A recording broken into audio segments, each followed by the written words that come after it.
Welcome to News for Scotland on the Scotland Channel. Here are this week's Scottish news headlines.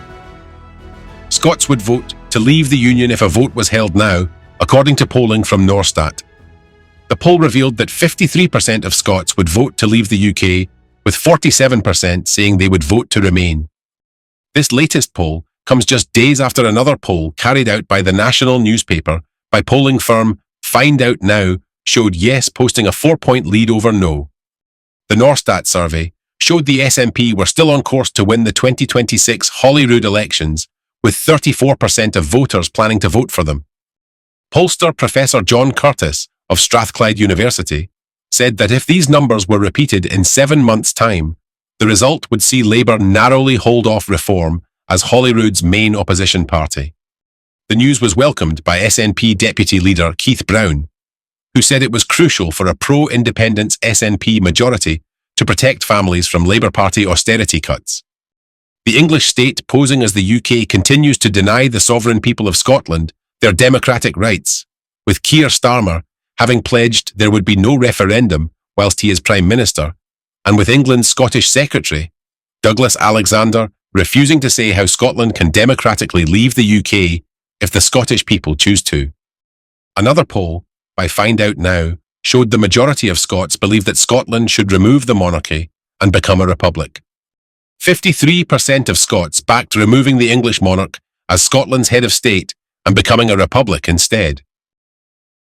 Corporate bosses are continuing to be put in charge of setting strategy for UK government departments, it emerged this week. This is despite long-running concern about the huge amounts of money paid by big business in lobbying the government in London, with large donations to politicians causing particular concern. Among the top bosses with positions as directors of government boards responsible for setting strategy in Starmer's increasingly right-wing Labour Party is former chairman of arms company BAE Systems Ian King and the chair of petrochemical giant INEOS Brian Gilvary. 2/3 of such advisors are from a corporate background, with many still working for large corporations whilst holding these roles in government. Only one is from a trade union background, despite Labour having been in power for more than a year. Labour MP Clive Lewis said that Britain was being run by a shadow boardroom, whilst Doug Parr, chief scientist at Greenpeace UK, commented, "It's hard to believe that the government can be serious about cutting carbon and boosting nature recovery when so many people charged with holding it to account come straight from the boardrooms of the biggest polluters, lobbyists and financiers. Privileged access for a cosy corporate club that has much to gain from slowing down climate action appears shady, to put it mildly," said Parr. Defence Secretary John Healey accused the SNP of not backing Scottish industry during the Labour Party conference in Liverpool this week. This is despite the fact that Labour allowed Scotland's only oil refinery at Grangemouth to close earlier this year, only to then bail out one of England's 4 refineries weeks later, even though England produces virtually no oil. The SNP government refused to give defence contractor Rolls-Royce Defence and Aerospace £2.5 million for a new welding facility on the Clyde due to its policy of not funding projects which manufacture weapons or munitions. The policy was introduced following concern over the UK government's continuing support for genocide in Gaza by supplying weapons, training and logistics to Israel. The United Nations has said that Israel is committing genocide, and the International Criminal Court last year issued warrants for the arrest of Israeli Prime Minister Benjamin Netanyahu and former Israeli Defence Minister Yoav Gallant. But Starmer, despite calls to do so, has refused to acknowledge Israel's genocide or the English government's complicity in it, despite calls from within his own party to do so, whilst Labour-run Edinburgh Council has become the first city in Scotland to boycott Israel, with councillors voting in favour of a motion which moves the capital closer to implementing boycott, divestment and sanctions against Israel in opposition to the ongoing genocide in Gaza. In a bid to score points, Healey said the UK would step in and provide the money to Rolls-Royce, although it emerged that the firm had not directly applied for funding from Scottish enterprise. Without mentioning Grangemouth, or the $8.5 million the SNP government has invested in renewable energy firms this week, Healey told the conference, "Where the SNP won't back Scottish industry, Labour will. The SNP's Rural Affairs Secretary, Mari Gudjon, defended the SNP's position of not funding weapons manufacture. The key difference between ourselves and the UK government is that when we have principles, we stick to them, she said. Meanwhile, the Scottish Government's £8.5 million investment in Scotland's northeast is to support the shift to clean energy it was announced this week. 4 projects will receive funding this year through the Just Transition Fund, as it will focus on offshore wind infrastructure and supply chain development, the Scottish Government confirmed on Monday. The Scottish Government said the investment targets areas that have provided energy security through oil and gas for generations, and hopes the funding will ensure the communities built around them remain at the centre of Scotland's energy future.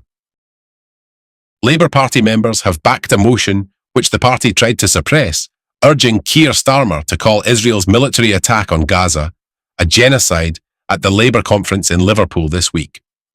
An emergency motion, moved by trade union Unison, called on the party to accept the findings of the UN Commission of Inquiry that Israel is committing a genocide, whilst another moved by the local Labour branch in Diane Abbott's London seat demanded that the UK fully suspend its arms trade with Israel that could be used in the conflict, as well as new sanctions on far-right ministers.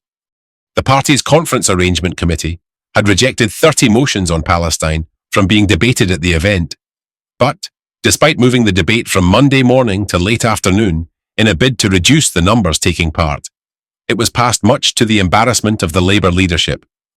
If the leadership decides to ignore this vote, it will not only be out of sync with public opinion, it will be at war with its own party, said Palestine Solidarity Campaign's director, Ben Jamal. Meanwhile, English Labour's Scottish branch manager, Anas Sarwar, told journalists, "The Scottish election is going to be led by me. I'm the candidate for First Minister, not Keir Starmer, as he attempts to put real distance between himself and his boss." Sarwar dodged repeated questions from journalists before the conference, asking whether he had confidence in Starmer, amid rumours that Greater Manchester Mayor Andy Burnham was considering launching a leadership bid. Scottish Labour insiders are said to be urging Sarwar to publicly break from diligently following Starmer or risk sinking his own career. Starmer is now the least popular Prime Minister on record at -66. Police Scotland has been tracking down people who took part in a silent Edinburgh protest against the proscription of a peaceful protest group as a terrorist organisation weeks after the event took place. Nobody was arrested at the demonstration outside the UK government's Edinburgh offices on September 6th. But police, who have been described as cowardly, are now tracking down people who were taking part in the protest, and to make matters worse, they have falsely accused people who were not even there.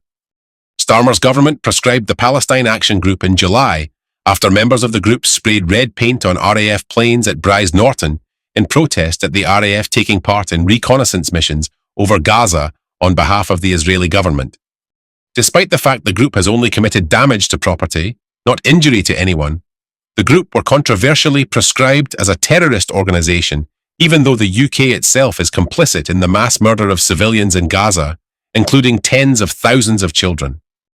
The campaign group, which has organised peaceful protests against the UK government's proscription of Palestine Action, Defend Our Juries, said it knew of at least 3 people who had been visited by police citing terror laws, despite them not taking part in the demonstration. 100 people from Defend Our Juries and the Scottish Palestine Solidarity Campaign protested by holding signs or wearing T-shirts which read, "I oppose genocide, I support Palestine Action." No arrests were made during the 1-hour protest, unlike a parallel event in London where some 900 people were arrested. But Police Scotland officers have instead been tracking people down and charging them with terror offences in the weeks that have followed. A Scottish Palestine Solidarity Campaign spokesperson accused Police Scotland of stepping up their harassment and attempts to intimidate using cowardly tactics of nighttime door knocks.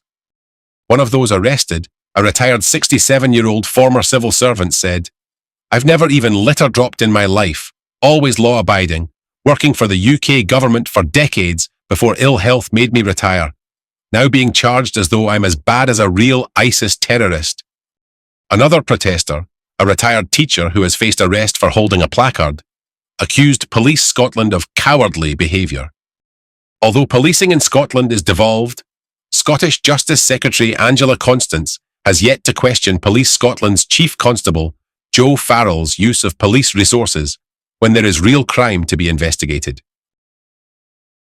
English Labour's Scottish leader Anas Sarwar has refused to say whether he thinks Keir Starmer is a vote winner in Scotland in a car crash interview on the BBC's Good Morning Scotland show. Sarwar dodged the question several times before saying the party wouldn't be able to win the Holyrood election next year if we didn't have a UK Labour government, and Keir Starmer wasn't Prime Minister, despite recent polling showing Starmer is more unpopular in Scotland than Donald Trump. Sarwar was then asked whether the Prime Minister was dancing to Farage's tune by continuing to prioritise immigration in Scotland, despite the topic coming third in the list of issues Scots are most concerned about. Instead of answering the question, Sarwar pivoted to NHS waiting lists and the issue of Scots seeking care from private providers. A historic 400-year-old castle in Dumfries and Galloway with views of Northern Ireland has gone up for sale. The mid-16th century Dunsky Castle, just south of Portpatrick, has gone up for sale for offers over £100,000. The landmark on a coastal path, which is a popular stop for tourists, has been used several times as a filming location, including the 1952 film Hunted, starring Dirk Bogarde. On a clear day, it's possible to see Northern Ireland over 20 miles away. A petition calling on the UK government to scrap its controversial digital ID plans has hit over 2.5 million signatures. Starmer's Labour government is planning to make digital IDs, rumoured to have been dubbed the Brit Card, compulsory by 2029. Ministers had previously said digital IDs would only be needed as proof that someone has the right to work in the UK, but the plans have ignited a major debate on civil liberties. The petition is well beyond the 100,000 signatures required to be considered for debate in Westminster. The online description for the petition states, "We demand that the UK government immediately commits to not introducing digital ID cards. There are reports that this is being looked at. We think this would be a step towards mass surveillance and digital control, and that no one should be forced to register with a state-controlled ID system. We oppose the creation of any national ID system. Previous ID card proposals were scrapped in 2010, in our view for good reason. Many believe that Keir Starmer's Brit Card ID scheme will be his poll tax moment if it gets through. However, it has been widely criticised across all political parties, including his own. The Scottish Government also opposes the plans. And human rights organisation Amnesty International warned that the plans would put the rights of all people in the UK at risk. Scottish actor Jack Lowden is to receive an honorary doctorate from the Royal Conservatoire of Scotland in recognition of his achievements in film, television and theatre. Lowden is a BAFTA and Olivier Award winner and Golden Globe, Emmy and Screen Actors Guild nominee, and is a former student at the Conservatoire. He has starred in a wide range of hit films, including Dunkirk, Benediction and Mary Queen of Scots. The actor, originally from the Scottish Borders, has also appeared in several TV shows, including Apple TV's smash spy hit, Slow Horses, and has a voice acting credit for the video game Battlefield 1. Former MP George Galloway, who is standing in next year's Scottish Parliament election, was detained by police at Gatwick Airport under the Terrorism Act before being released. Dundee-born Galloway, who recently acknowledged the right of Scots to determine their own future, having opposed Scottish independence previously, was stopped by officers from the Metropolitan Police's Counter-Terrorism Command last Saturday as he returned to the UK from Abu Dhabi. He intends to contest Glasgow's South Side following Nicola Sturgeon's announcement that she is stepping down in May. The Met confirmed that Galloway was stopped by officers but was not arrested and later allowed to continue on his way. Yvonne Ridley, a former member of Alex Salmond's Alapa Party and journalist, will also contest the Glasgow Pollux seat for Galloway's Workers' Party following former First Minister Humza Yousaf's decision to step down next year. Viewers of News for Scotland are being asked to encourage at least 2 people they know to watch the Scotland channel regularly in order to grow the reach of independent Scottish television media. There's never been a more important time to support this channel, with billionaire-backed anti-Scottish Anglo-British stations pushing increasingly dangerous false narratives designed to promote Nigel Farage's Reform Party, said the Scotland Channel's founder, Peter Gill. It's not new that British mainstream media has deliberately misrepresented Scotland, including by omission. This has been happening since well before the 2014 independence referendum. It's now being ramped up again as the union comes under increased pressure, he said. Unlike channels such as GB News, the Scotland Channel does not have billionaire backers with a hidden agenda working against the interests of ordinary people across the UK and particularly in resource-rich Scotland. That's why Scotland needs an alternative source of information so that Scots are fully informed about what's really being done to their country by the entitled ruling class of another country. Support us to continue this vital work by sharing this and other Scotland Channel shows on your social media and talking to friends, family, and work colleagues about us. Because knowledge is power. And please consider making a donation to the channel by visiting our website, thescotlandchannel.tv/#donate. Thank you. The Scottish Environmental Protection Agency, SEPA, has urged the Royal Navy to remove potentially radioactive waste from its nuclear bomb base on the Clyde to reduce the risk of further leaks and pollution, it emerged this week. SEPA has told the Royal Naval Armaments Depot at Coulport on Loch Long twice in the last year to get rid of a backlog of substantial quantities of waste as soon as possible. Loch Long was polluted in 2019 after floodwater was contaminated by radioactive waste at the site. There was also another incident in 2017 at Coulport when a waste handling agreement was breached. Campaigners have warned of a culture of negligence at high-risk sites, threatening public safety and the environment. However, the Navy claims there have been no unsafe releases at any stage.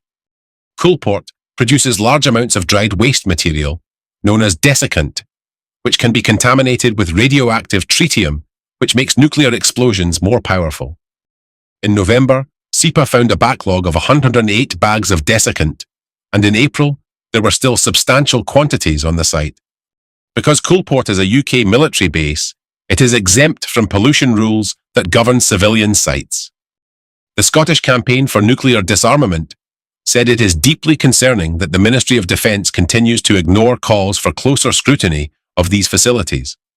This ongoing scandal of poor maintenance at the Royal Navy's nuclear bases is exposing the myth that nuclear weapons keep us safe. SNP MSP Bill Kidd, convener of the cross-party group on nuclear disarmament, accused the Royal Navy of an offhand and careless attitude towards the health and safety of Scotland's citizens. Plans by the UK government in England to create a new Dad's Army to head off a perceived threat from Russia has been described as laughable by Scottish independence blogger Leah Gunn Barrett. The plan, which has been mooted by sabre-rattling UK Defence Minister John Healey, comes despite the fact that the UK Army Reserve hasn't met its manning target since 2014, so allows staff over the age of 60 to continue serving. The plan comes as the London government is warning that the UK's nuclear bases at Faslane and Lossiemouth would be Russia's first target, which explains why they are located in Scotland, not in the precious southeast of England, said Gunn Barrett.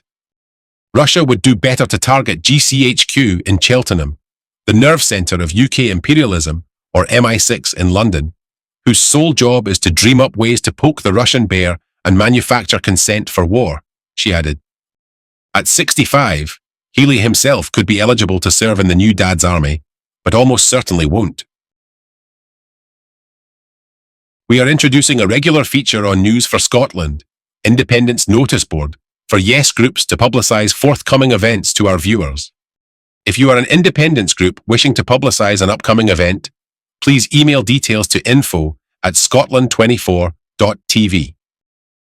Join us again next Friday at 7 p.m. or any time thereafter. Thanks for watching.